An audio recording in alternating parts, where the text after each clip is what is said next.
Contract वाली बहू। नरेश की माँ अपने बेटे से मिलने दिल्ली आ रही है। इस बात का पता चलते ही नरेश के दिल में हलचल मच जाती है। नरेश अपनी माँ के स्वागत की तैयारी में लग जाता है। साथ ही उसे डर भी सताने लगता है कि उसकी माँ कहीं अपनी पुरानी जिद पर फिर से बैठ ना जाए। हे भगवान, इस बार बचा लो, अगले साल पक्का माँ की जिद पूरी कर दूंगा। तभी दरवाजे की घंटी बजती है। नरेश दरवाजा खोलता है तो सामने अपने मकान मालिक को देखकर हैरान हो जाता है, क्योंकि उनके साथ एक सुंदर सी लड़की भी थी। नमस्ते अंकल, कुछ काम था, मुझे बुला लेते। आपने क्यों कष्ट किया? अरे नहीं, इसमें कष्ट कैसा, मैं तो बस तुम्हें रीना से मिलवाने आया था। आज से रीना तुम्हारे साथ इसी फ्लैट में रहेगी। अंकल, कोई लड़का फ्लैटमेट नहीं है? एक अनजान लड़की के साथ रहना मेरे लिए थोड़ा अजीब होगा। देखो नरेश, मैं तुम्हें पहले भी बता चुका हूँ कि इस फ्लैट में तुम्हें किसी न किसी के साथ एडजस्ट करना ही होगा, या फिर तुम अकेले पूरे फ्लैट का किराया दे दो, मैं किसी को नहीं रखूंगा। नरेश अपने मकान मालिक की बात सुन के रीना के साथ रहने के लिए तैयार हो जाता है, पर अंदर ही अंदर उसे ये बात खाने लगती है कि वो अपनी माँ को क्या जवाब देगा जब उसकी माँ रीना के बारे में उसे पूछेगी। दिन बीतने लगते हैं। नरेश और रीना अच्छे दोस्त भी बन जाते हैं, पर अभी भी नरेश अपनी प्रॉब्लम का सलूशन नहीं ढूंढ पाता। एक दिन नरेश बहुत परेशान सा बैठा होता है। तभी रीना उसे पूछती है, क्या हुआ नरेश, तुम काफी परेशान लग रहे हो, सब ठीक तो है ना? हाँ सब ठीक है, बस एक छोटी सी प्रॉब्लम है। वो एक्चुअली 2 दिन बाद मेरी माँ मुझसे मिलने आ रही है। अरे तो इसमें प्रॉब्लम क्या है, ये तो खुशी की बात है। हाँ रीना, बट मेरी माँ एक जिद लेकर बैठ गई है कि मैं शादी कर लूं, पर मैं अभी इस चीज के लिए तैयार नहीं हूँ। ऊपर से जब वो तुम्हें देखेगी तो 100 सवाल करेगी, क्या जवाब दूंगा? अरे इसमें कोई टेंशन वाली बात नहीं है, मेरे पास ना इस प्रॉब्लम का सलूशन है, जिससे ना तुम्हें शादी करनी पड़ेगी और ना ही तुम्हारी माँ मेरे बारे में कुछ पूछेंगी। रीना की बात सुनकर नरेश सोच में डूब जाता है। वो सोचता है कि रीना खुले ख्यालों वाली लड़की है, कहीं माँ को सच बता ना दे। नरेश को सोच में डूबा देखकर रीना कहती है, अरे क्या हुआ, किस सोच में पड़ गए? डोंट वरी, जैसा तुम सोच रहे हो ना वैसे कुछ भी नहीं है, मेरे पास एक प्लान है। मैं कुछ समझ नहीं पा रहा हूँ, कैसा प्लान? मैं समझाती हूँ।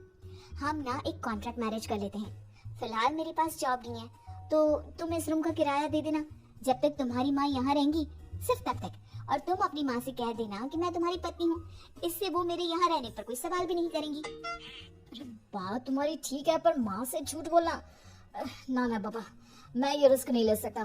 कोई और आइडिया दो ना तुम। देखो मंजूर हो तो बोलो, वरना सच बता दो, मुझे कोई प्रॉब्लम नहीं है। रीना की बात सुनकर नरेश सोच में डूब जाता है। बहुत सोचने के बाद जब उसे कोई रास्ता नहीं मिलता तो वो रीना के बताए हुए रास्ते पर चलने के लिए तैयार हो जाता है। वो रीना से बात करता है और अपनी माँ की पसंद और नापसंद के बारे में बताता है। रीना भी नरेश की सभी बातों को ध्यान से सुनती है, ताकि कहीं उससे कोई गलती ना हो जाए। आखिर वो दिन भी आ जाता है जब नरेश की माँ उससे मिलने दिल्ली आ जाती है। नरेश अपनी माँ को फ्लैट पर लेकर जाता है। जैसे ही नरेश की माँ फ्लैट के अंदर जाती है, रीना उसके पैर छू लेती है। ये देखकर नरेश की माँ थोड़ी घबरा जाती है और नरेश से पूछती है, अरे बेटा नरेश, ये कौन है? माँ, ये आपकी बहू रीना है। माफी चाहता हूँ, सब कुछ इतनी जल्दी में हुआ कि आपको बता ही नहीं पाया, इसलिए सोचा कि क्यों ना आपको सरप्राइज दिया जाए। अरे बेटा, मैं तो बस तेरा घर बसा हुआ देखना चाहती थी।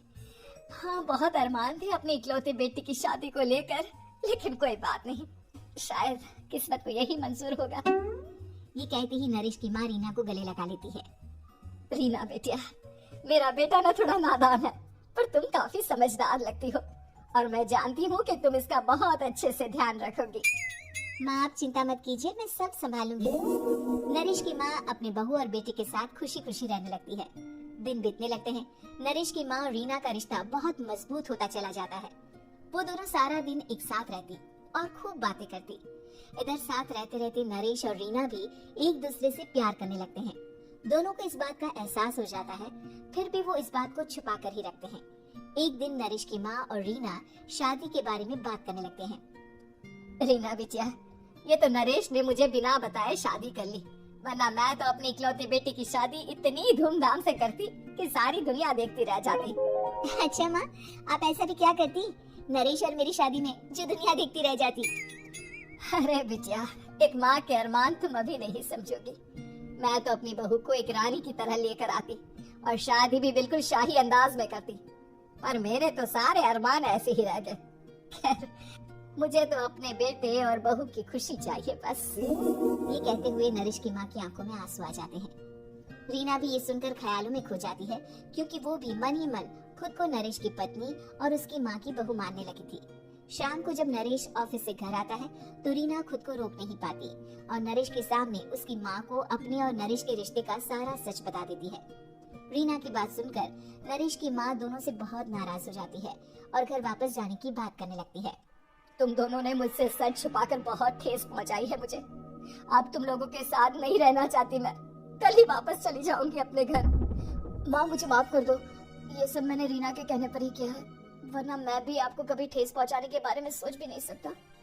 हाँ माँ, हमने ये सिर्फ आपका दिल रखने के लिए किया, प्लीज हम दोनों को माफ कर दीजिए। तुम दोनों ने मेरे अरमानों के साथ खिलवाड़ किया है, और वैसे भी मुझे अपने बेटे के लिए एक अच्छी लड़की ढूंढनी है, इसलिए मेरा यहाँ से जाना ही बेहतर होगा। माँ की ये बात सुनकर रीना खुद को रोक नहीं पाती। माँ, क्या मैं आपके घर की बहू बनने लायक नहीं हूँ? रीना की बात सुनकर नरेश हैरान रह जाता है। नरेश की माँ भी कुछ समझ नहीं पाती। मैं कुछ समझी नहीं, आखिर तुम कहना क्या चाहती हो? माँ, मैं वो नरेश से बहुत प्यार करती हूँ और साथ ही साथ मैं आपको भी अपनी माँ मान बैठी हूँ।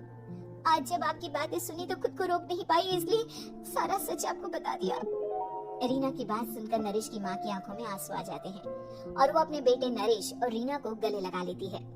मेरे घर की बहू तो सिर्फ रीना बिटिया ही बनेगी।